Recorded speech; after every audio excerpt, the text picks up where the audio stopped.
Bom, aqui nessa aula então a gente vai começar a entender um pouco mais sobre as tipagens, né, de cada valor que a gente tem aqui no Python. Então, para isso, o que eu vou fazer? Eu vou apagar tudo isso aqui que a gente escreveu. E o que a gente tem aqui de tipagem no Python, né? A gente tem os textos, que a gente já viu, que a gente pode criar aqui com aspas, né? Esses valores aqui que a gente passa com aspas, tudo que a gente escreve aqui com aspas, seja com aspas simples, quer dizer, seja com aspas duplas ou com aspas simples, a gente tem os textos, né? Esses textos aqui a gente chama de strings, né? Ou simplesmente str. A gente chama isso de strings. São textos. O nosso script ele vai tratar isso como se fosse um texto, independente do valor que tem aqui dentro. Por exemplo, se dentro da aspas eu tiver um número 25, o meu script ele vai entender isso como um texto. Por exemplo, eu poderia aqui abrir um outro terminal só para exemplificar aqui, ó. Se eu abro o meu interpretador do Python, apenas digitando Python 3 assim, ó. Se eu fizer, por exemplo, um print 1 mais 1 aqui, ó, print 1 mais 1. Ele interpretou isso como um número, né? Então ele somou para mim. Agora, se eu fizer com os números entre aspas, ele vai entender isso daqui como texto. E repara, que ele mostra 11. Por quê? Porque não tem como você somar dois textos.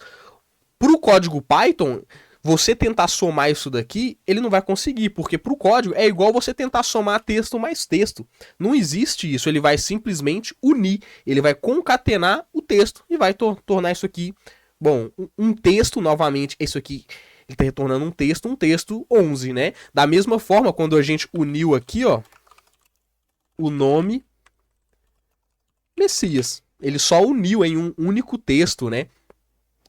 Então, tudo que a gente deixa entre aspas, ele vai interpretar no nosso código como texto. E como eu acabei de mostrar aqui também, a gente também tem os números, né? São os inteiros.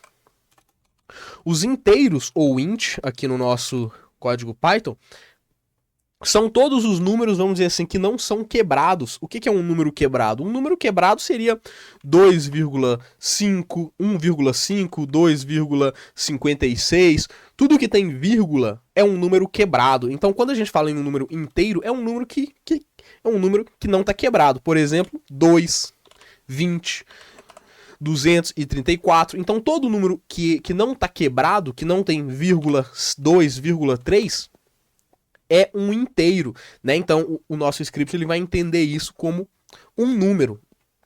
Eu posso tentar concatenar dois tipos diferentes. Por exemplo, eu posso tentar concatenar um texto com um inteiro? Você pode, só que aí você vai ter que tomar cuidado para usar a função certa para concatenar. Por exemplo, print, aqui ó, idade. Vamos supor que eu quero printar aqui a idade, certo? E eu vou tentar concatenar isso com mais, por exemplo, 25. Ó, ele dá um erro, olha o que ele fala. Você só pode concatenar strings com strings. Eu não posso concatenar strings com inteiros, né?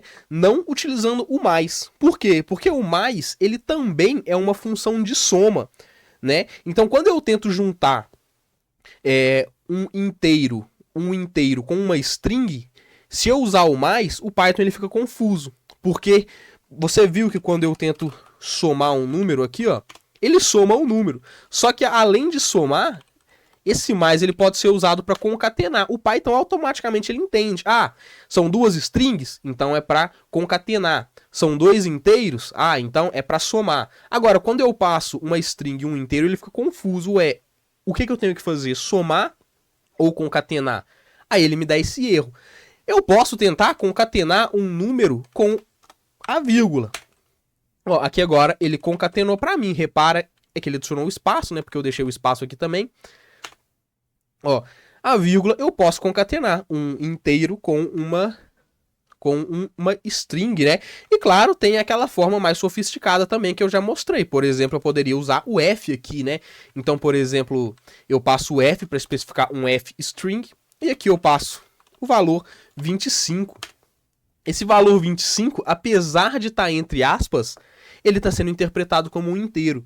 Por que é que ele está sendo interpretado como um inteiro? Porque ele está dentro de chaves, né? Como ele está dentro de chaves aqui, ele está sendo interpretado como um inteiro, só que o f-strings, ele já consegue tratar isso pra gente, ele concatena tudo bonitinho. Por isso que eu falo que o f-string é uma maneira um pouco mais sofisticada de concatenar ali dois valores.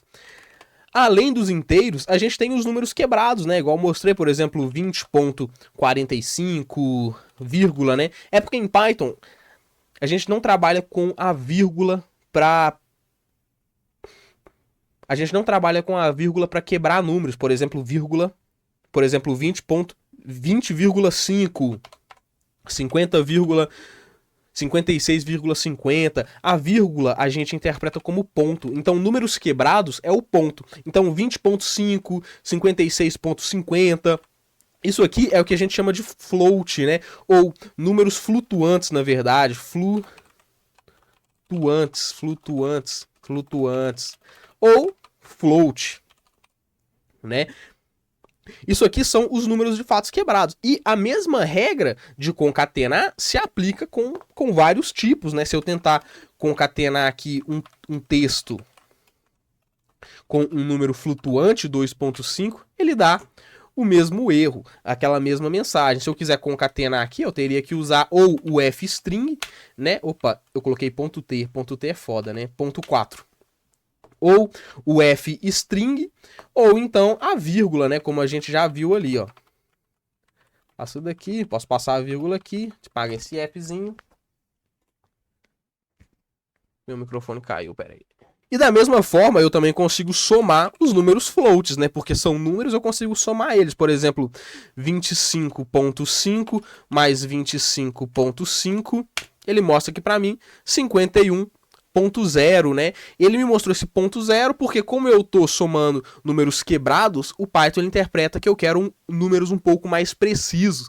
Então ele acaba pondo esse zero aqui pra mim. Se eu pôr um número um pouco mais quebrado, ele vai me dar um número um pouco mais preciso. Além desses três tipos aqui, a gente também tem os booleanos, né? Ou bools. O que são os booleanos? Os booleanos é um dos mais simples, né? Que é false, true ou false. Você pode ver aqui que ele até é colore para mim. É simplesmente valor. É um valor true, é um valor falso. Isso aqui vai ser muito útil quando a gente for trabalhar com operadores de decisão, com estruturas de decisão, né? Se o meu código ele tiver tal valor, se o meu código ele for tal coisa, retorna true, retorna falso. A gente vai entender mais sobre os números, quer dizer, a gente vai entender melhor sobre os tipos booleanos quando a gente for trabalhar com as estruturas de decisão, como que a gente faz para entender eles um pouco melhor. A gente tem alguns outros tipos, esses aqui são, vamos dizer assim, os mais simples, né, da gente entender, que são textos, ou seja, tudo que é texto tá entre aspas, seja aspas simples ou aspas duplas, independente do valor, vai ser considerado texto, né, vai ser considerado uma string. Números inteiros, ou seja, são valores numéricos que não são quebrados e que não estão entre aspas. O mesmo aqui para números flutuantes, são números que não estão entre aspas, mas que são números quebrados. Valores booleanos, né, true e falso, verdadeiro e falso. A gente tem alguns outros também, como list, é lista, né, que é lista. Eu não tenho como explicar uma lista. Uma lista é uma lista. A gente também dicionário, dict. A gente tem aqui também o set, que seria uma tupla, né? Na verdade, tupla. O set. Só que explicar a lista e o dicionário e a tupla aqui nesse vídeo, eu acho que eu só vou deixar mais confuso. Eu vou deixar para explicar a lista, o dicionário e a tupla quando a gente for trabalhar com sistemas... Com sistemas de repetição, com laços de repetição. Então, por enquanto, eu vou deixar esses três aqui de fora. Tem alguns outros também, como o range, né? Mas novamente, esses valores, essas tipagens, eu vou deixar para falar em outras aulas, até para não ficar tão confuso. Mas esses são os tipos principais aqui que a gente vai estar trabalhando. Esses são os tipos mais básicos, né? Não é que são os tipos principais, mas são os tipos mais básicos aqui que a gente vai estar trabalhando ao longo desse curso.